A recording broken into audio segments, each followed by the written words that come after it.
Students, आज का हमारा टॉपिक सेकंड ईयर बायोलॉजी में लेक्चर नंबर 4 और टॉपिक हमारा है मूवमेंट इन प्लांट्स। आज हम मूवमेंट इन प्लांट्स को पढ़ेंगे, जो कि एक बहुत ही कंसेप्चुअल और बहुत ही इम्पोर्टेंट टॉपिक है, उसको हम डिस्कस करने जा रहे हैं। देखिए, सबसे पहले आपने जो बात याद रखनी है कि जितने भी जानदार हैं वो रिस्पॉन्ड करते हैं स्टिमुलाई को। ठीक है, स्टिमुलाई हमने पहले पढ़ा हुआ है कि इंटरनल और एक्सटर्नल चेंज होती है। फॉर एग्जांपल, अगर कहीं पे आग लग जाए तो जानदार वहां से मूव करके जाएंगे। ठीक है, तो जानदार रिस्पॉन्ड करते हैं स्टिमुलाई को, तो उसके रिस्पॉन्स में फिर जानदार मुख्तलिफ मूवमेंट्स शो करते हैं। तो हम देखेंगे तो वो मूवमेंट्स स्टिमुलाई के अकॉर्डिंग कैसे करते हैं और प्लांट्स की मूवमेंट कैसे होती है। ठीक है, सबसे पहले देखें कि मूवमेंट्स इन प्लांट्स। तो पहली बात जैसे हमने अभी की है कि ऑर्गेनिज्म रिस्पॉन्ड टू एक्सटर्नल और इंटरनल स्टिमुलाई। जितने भी ऑर्गेनिज्म है वो रिस्पॉन्ड करते हैं स्टिमुलाई। तो अगर हम एनिमल्स की बात कर लें, animals move in response to stimuli. Animals move करेंगे स्टिमुलाई के रिस्पॉन्स में। जैसे फॉर एग्जांपल, अगर मैं कहता हूँ मुझे प्यास लगी है, थर्स्ट है, तो थर्स्ट प्यास जो है वो मेरा इंटरनल स्टिमुलाई है, स्टिमुलस है। ठीक है जी, उसके रिस्पॉन्स में मैं मूव करके जाऊंगा। ठीक, तो ऐसे ही एक्सटर्नल स्टिमुलस भी हो सकता है, जैसे पानी का देखना। ठीक है जी, पानी है, मैं पानी की तरफ मूव कर रहा हूँ तो वो एक्सटर्नल स्टिमुलस है। खुराक की तरफ मूव कर रहा हूँ, स्टूडेंट पढ़ने के लिए आते हैं तो वो क्या होगा, एक्सटर्नल स्टिमुलस होगा। तो एनिमल्स में हमने देखा कि एनिमल्स क्या करते हैं, animals move in response to stimuli. Animal move करते हैं स्टिमुलाई के रिस्पांस में। Similarly plants also show movements. ऐसे ही प्लांट्स भी मूवमेंट शो करते हैं, तो वो भी स्टिमुलस के अकॉर्डिंग होगी। कोई भी मूवमेंट जानदारों में जो होती है वो इन रिस्पांस टू स्टिमुलाई होती है, या हम कह सकते हैं इन रिस्पांस टू स्टिमुलस होती है। But plants also show movement differ from animals. लेकिन प्लांट्स की जो मूवमेंट है वो एनिमल से डिफर होती है, डिफरेंट होती है। जैसे हमने इस चैप्टर के स्टार्ट में पहले लेक्चर में पढ़ा था कि एनिमल्स लोकोमोशन प्ले कर सकते हैं, परफॉर्म कर सकते हैं। They can move from one place to another. तो एक जगह से दूसरी जगह जा सकते हैं, लेकिन प्लांट्स नहीं जा सकते। इसलिए पहले हम देखते हैं मूवमेंट्स इन एनिमल्स। एनिमल्स में जो मूवमेंट होती है वो कैसी होती है। तो animals change their location, locomotion. Animals जो है वो अपनी लोकेशन को चेंज कर सकते हैं, जिसे हम लोकोमोशन कहते हैं, in response to stimulus, stimulus के रिस्पांस में। लेकिन अगर हम बात करेंगे प्लांट्स की, plants are fixed. Plants fixed हैं, they can not perform locomotion. वो लोकोमोशन नहीं परफॉर्म कर सकते। They can not move from one place to another. They can not change their position. वो अपनी पोजीशन को चेंज करके एक जगह से दूसरी जगह नहीं जा सकते। क्यों? क्योंकि प्लांट्स फिक्स्ड हैं। दे चेंज देयर ग्रोथ पैटर्न। तो फिर प्लांट्स क्या करते हैं, वो अपने ग्रोथ पैटर्न्स को चेंज करते हैं। ठीक है, जैसे ग्रोथ पैटर्न मीन कि उनके बॉडी पोस्चर को वो चेंज करेंगे। फॉर एग्जांपल, जब आप देखते हैं एक बर्ड होती है, तो बर्ड चंद दिनों बाद आप देखते हैं प्लांट जो लगा होता है उसमें चंद दिनों बाद वो बर्ड के लीफलेट्स जो है वो मूव करके बाहर की तरफ फूल जाते हैं, और इस तरीके से क्या हो जाता है, वो एक फ्लावर की शेप में आ जाती है। तो वो उसकी क्या हुई, ग्रोथ पैटर्न उसने चेंज किए। तो प्लांट्स जो मूवमेंट करते हैं the change their growth pattern. तो प्लांट्स की मूवमेंट ग्रोथ पैटर्न में चेंज की वजह से होगी। उसके बाद हम देखेंगे कि टाइप्स ऑफ मूवमेंट्स। तो प्लांट्स में टाइप्स ऑफ मूवमेंट्स कितनी हैं, कितनी टाइप्स की मूवमेंट प्लांट परफॉर्म करते हैं। पहली को हम कहते हैं ऑटोनोमिक मूवमेंट, और दूसरी को हम बोलते हैं पैराटोनिक मूवमेंट। आपने याद रखना है कि प्लांट्स में दो बेसिक टाइप्स हैं मूवमेंट्स की, दो मेजर टाइप्स हैं, पैराटोनिक और ऑटोनोमिक एंड पैराटोनिक। ऑटोनोमिक को अगर हम देखेंगे, spontaneous movement due to internal causes और internal stimuli. Autonomic movement internal stimuli की वजह से होंगी। जबकि अगर हम बात कर लें पैराटोनिक मूवमेंट्स की, ड्यू टू एक्सटर्नल काजेस और स्टिमुलाई, तो ये एक्सटर्नल काजेस या स्टिमुलाई की वजह से होंगी। तो पहले हम डिस्कस करते हैं ऑटोनोमिक मूवमेंट्स को। Autonomic movements, there are three types of the autonomic movements. Autonomic movements चूंकि इंटरनल काजेस की वजह से होती हैं, तो वो इंटरनल काजेस कौन कौन से हो सकते हैं। ठीक है जी, उस बेस पे इसकी हम कितनी टाइप्स में इसको डिवाइड करते हैं ऑटोनोमिक मूवमेंट्स को। Tactic movements, turgor and growth movements. Autonomic movements में हम 3 किस्म के मूवमेंट्स को पढ़ेंगे। उसमें सबसे पहले हम डिस्कस करने वाले हैं टैक्टिक मूवमेंट्स को। ठीक है, अगर टैक्टिक को देखें तो वर्ड टैक्टिक शो करता है लोकोमोशन को शो कर रहा है। तो ये हो गया मूवमेंट्स ऑफ लोकोमोशन।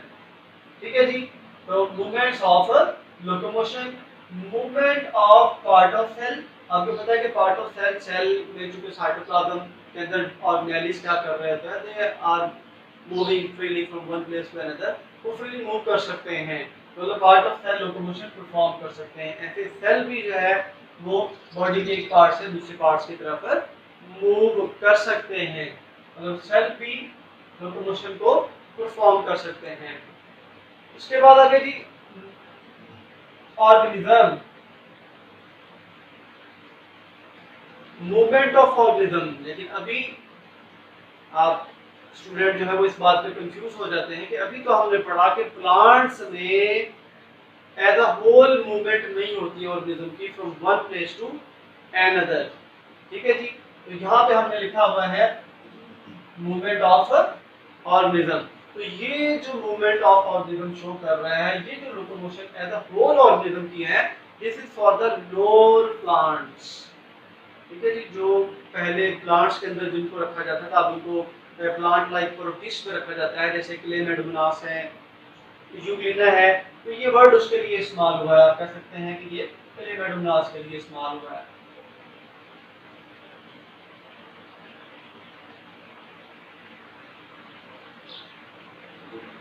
क्लेमेडोमोनास आपको पता है जो कि फोटोसिंथेसिस परफॉर्म करता है और वो लाइट की तरफ मूव करता है, एज ए होल मूव कर सकता है from one place to another. उसमें फ्लैजेला होते हैं और अपने फ्लैजेला की मदद से मूव करता है। तो अभी हम बारी बारी इनको देखेंगे कि पार्ट ऑफ सेल कैसे मूव करते हैं, सेल की मूवमेंट कैसे होती है, और जानदार का मैंने आपको बता दिया कि एज ए होल ऑर्गेनिज्म जो मूव करता है वो क्लेमेडोमोनास करते हैं, यूग्लिना करते हैं, अभी चाहते हैं लोअर प्लांट्स करते हैं, लोअर प्लांट्स हैं। जबकि higher plants can not change their position, they are the fixed, वो फिक्स्ड हैं, वो सिर्फ क्या करते हैं, ग्रोथ पैटर्न पे मूव करते हैं। तो इसमें हम देखेंगे कि on the basis of direction, direction की बेस पे, डायरेक्शन किसकी, स्टिमुलस की डायरेक्शन। ठीक है, तो आप याद रखिए ये बात, आपको बड़ी इंपॉर्टेंट बात है कि जब भी किसी भी चीज की मूवमेंट टुवर्ड स्टिमुलस हो, उसे हम बोलते हैं positive movement. If the movement is away from stimulus, then it is called as negative movement. ठीक है, तो ये आपने माइंड में इस बात को अच्छे तरीके से बिठा लेना है कि अगर मूवमेंट किसी भी चीज की स्टिमुलस की तरफ हो तो वो पॉजिटिव होगी, इफ अवे फ्रॉम स्टिमुलस हो तो ये नेगेटिव होगी। अब on the basis of nature of stimulus, जब वो स्टिमुलस की नेचर कौन सी है उसकी बेस पे हम उसको स्टडी करेंगे कि कौन कौन से स्टिमुलस हो सकते हैं। ठीक है, फोटोटैक्टिक मूवमेंट, अगर स्टिमुलस फोटो है मीन लाइट है, तो ऐसी मूवमेंट को हम बोलेंगे प्लांट्स में फोटोटैक्टिक मूवमेंट। अगर मूवमेंट लाइट की बेस पे हो रही है, स्टिमुलस लाइट है, तो बोला जाएगा फोटोटैक्टिक मूवमेंट। अब इसमें भी देखें दोनों ही पॉसिबिलिटी है, पॉजिटिव और negative. If the movement is toward light then it is positive phototactic movement. If the movement is away from light, अगर मूवमेंट लाइट से अवे होगी तो इसको क्या बोला जाएगा, नेगेटिव। अब इसकी एग्जांपल क्या है जी, एग्जांपल हम देख सकते हैं positive phototactic movement of chloroplast. Chloroplast plant cell की अगर हम बात करें, ये हम जहाँ प्लांट सेल की बात कर लेते हैं, हम कहते हैं ये प्लांट सेल है और ये सनलाइट आ रही है। अब क्लोरोप्लास्ट क्या करते हैं, दे मूव टुवर्ड सनलाइट, वो सनलाइट की तरफ मूव करते हैं। तो ये होगी positive phototactic movement of chloroplast. इस सेल के अंदर पार्ट्स ऑफ द सेल, जैसे भी हमने डिस्कस किया था कि parts of the cell move कर सकते हैं, तो साइटोप्लाज्म के अंदर चूंकि क्लोरोप्लास्ट फ्रीली मूव कर सकते हैं, तो जिस साइड से लाइट पड़ रही होती है क्लोरोप्लास्ट मूव करके उस साइड पे पहुंच जाएंगे। इसे हम बोलेंगे positive phototactic movement of chloroplast. अब दूसरी बात, इसमें intensity and direction both affect the distribution of chloroplast. Intensity और डायरेक्शन दोनों ही इफेक्ट करते हैं। फॉर एग्जांपल अगर हम कहते हैं कि इस साइड पे ये लाइट पड़ रही है, ठीक है, और उसकी इंटेंसिटी भी ज़्यादा है। तो intensity and direction both affect, दोनों अफेक्ट करते हैं, तो क्लोरोप्लास्ट इस साइड पे ज़्यादा मूव करेगा।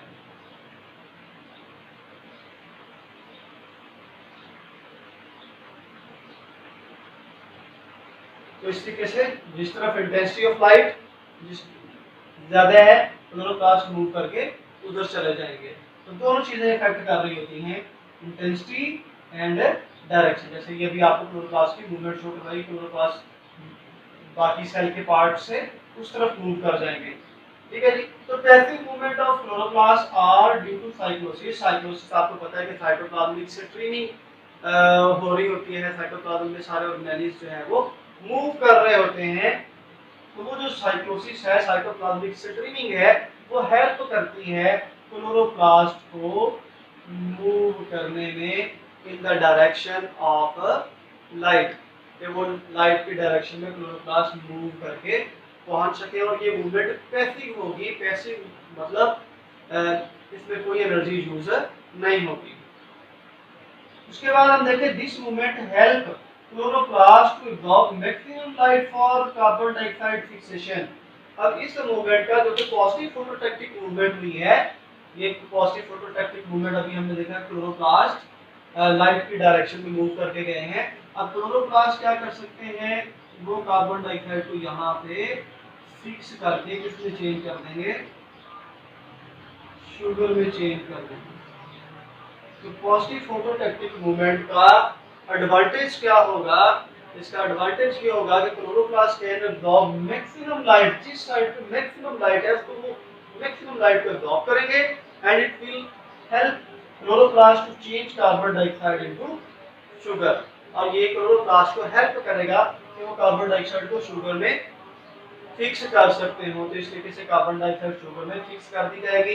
तो ये हमने देखा पार्ट ऑफ सेल की मूवमेंट को, और हमने इसको पढ़ा फोटोटैक्टिक मूवमेंट के किसकी तरफ, इसमें जो स्टिमुलस था वो लाइट था। उसके बाद दूसरी है जी कीमोटैक्टिक मूवमेंट। कीमोटैक्टिक के नाम से आपको शो हो रहा है कि केमिकल्स इसमें स्टिमुलस होंगे।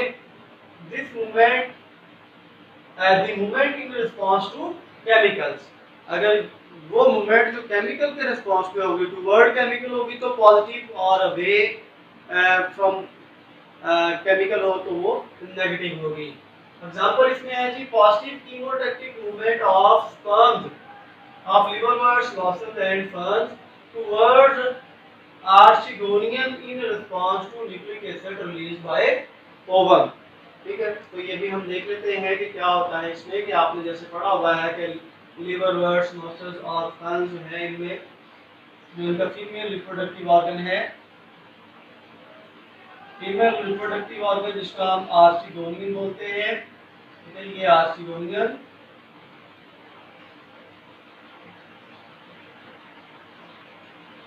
आर्चिगोनियम में क्या प्रोड्यूस होगा जी, एग या ओवम प्रोड्यूस होगा। ये एग या ovum female reproductive organ of the moss, fern and the liverworts उसमें प्रोड्यूस होता है। उसके बाद हम देखें तो इसका जो मेल रिप्रोडक्टिव ऑर्गन है, मेल रिप्रोडक्टिव ऑर्गन को हम बोलते हैं एम्फीडियम। एम्फीडियम में क्या प्रोड्यूस होंगे जी, स्पर्म प्रोड्यूस होंगे, और स्पर्म आपको पता है इसके स्पर्म जो होते हैं वो मोटाइल होते हैं, they can move, they can swim, वो स्विम कर सकते हैं। और ये हमने क्या बनाया है, ये हमने एम्फीडियम बनाया है। एम्फीडियम जो कि उसका मेल रिप्रोडक्टिव ऑर्गन है। अब होता क्या है कि ये जो ओवम प्रोड्यूस हुआ है, एग प्रोड्यूस हुआ है, इट रिलीज केमिकल्स, ये केमिकल रिलीज करता है जिसे हम क्या कहते हैं, न्यूक्लिक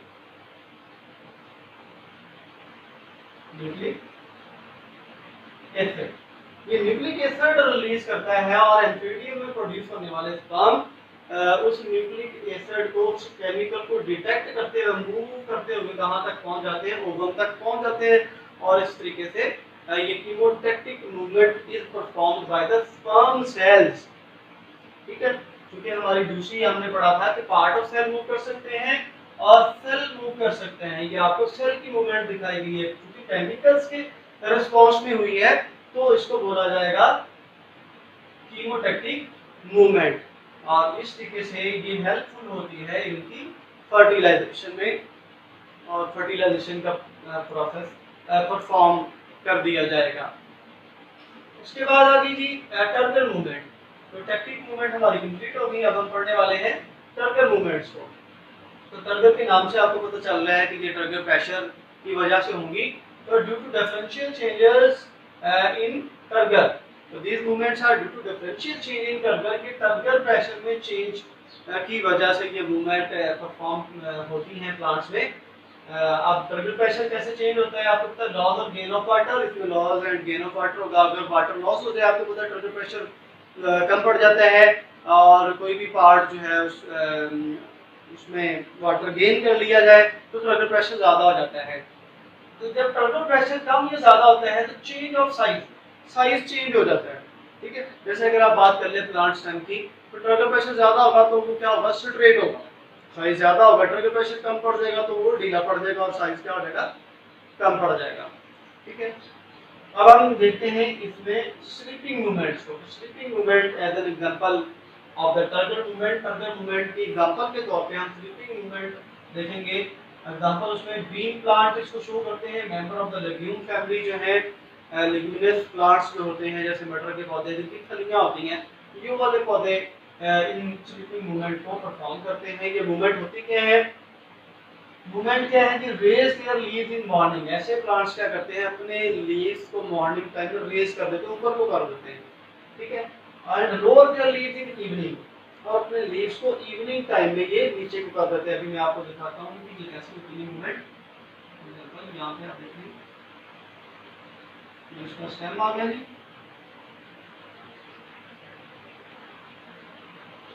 ये मॉर्निंग टाइम में अपने लीव्स को रेज कर देंगे, रेज पोजीशन, रेज्ड लीव। ये रेज्ड लीव है, किस टाइम में ये परफॉर्म की जाएगा, मॉर्निंग टाइम में। मॉर्निंग टाइम में ये अपने लीव्स को रेज कर देते हैं, जबकि अगर हम बात करें इनकी इवनिंग टाइम में, यहाँ पे आ जाएगा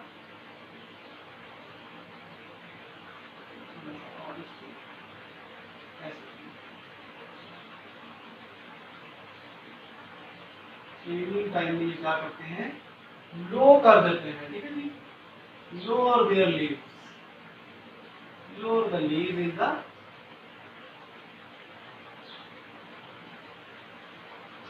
इवनिंग टाइम, क्योंकि मॉर्निंग टाइम में अपने लीव को रेज कर देते हैं, जैसे मतलब बंदा उठ जाता है, सोया हुआ उठ जाता है।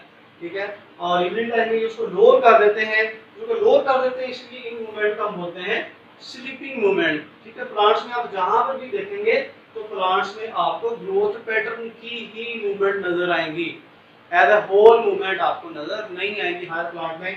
तो ये क्या हुआ कि सिर्फ उसने अपने पोस्चर चेंज किए हैं, पार्ट्स को मूव करवाया है, और चूंकि इसमें वो लोअर हो जाते हैं इसलिए इसको स्लीपिंग मूवमेंट बोला जाता है। अब हम देखेंगे कि ये स्लीपिंग मूवमेंट होती किस वजह से है, काज क्या है, cause due to changes in turgor in pulvinus. ठीक है जी, पल्विनस में टर्गर प्रेशर के चेंज होने की वजह से ये मूवमेंट होती है। ठीक है, पल्विनस क्या होता है, आपको पल्विनस का पता होना चाहिए।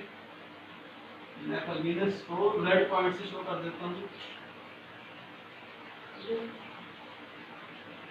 तो ये जो आपको पार्ट नजर आ रहा है,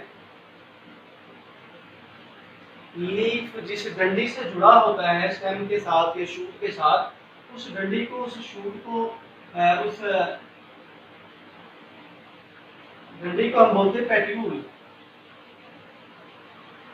पेट्यूल जिस डंडी से लीफ शूट के साथ जुड़ा होगा उसे बोला जाएगा पेट्यूल। ठीक है, और पेट्यूल का लास्ट पार्ट जो है वो स्वोलन आपको रेड कलर से शो हो रहा है।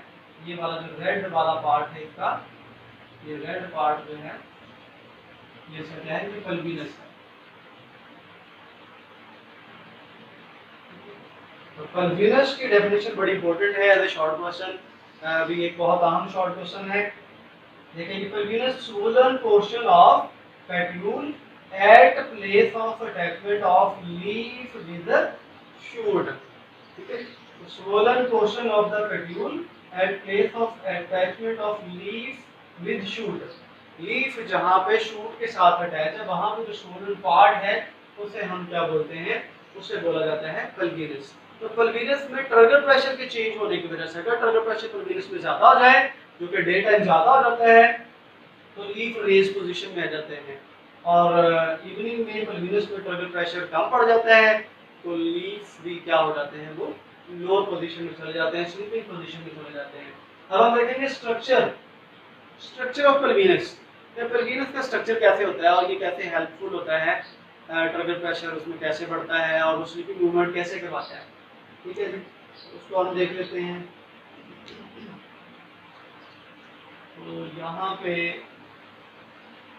ये हमने ड्रा कर दिया पल्विनस को, उसमें क्या होते हैं, पेरेंकाइमेटो सेल्स होते हैं पल्विनस में।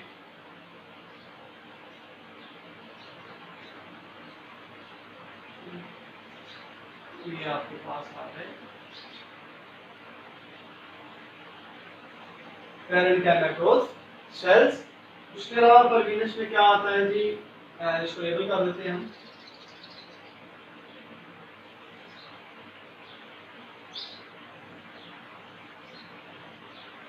पेरेंकाइमेटोस सेल्स है ये। और दूसरी इंटरसेलुलर स्पेसेस, ये आपको पता है कि जो स्पेसेस सेल्स के दरमियान में स्पेसेस हैं ये इंटरसेलुलर स्पेसेस हैं। इंटरसेलुलर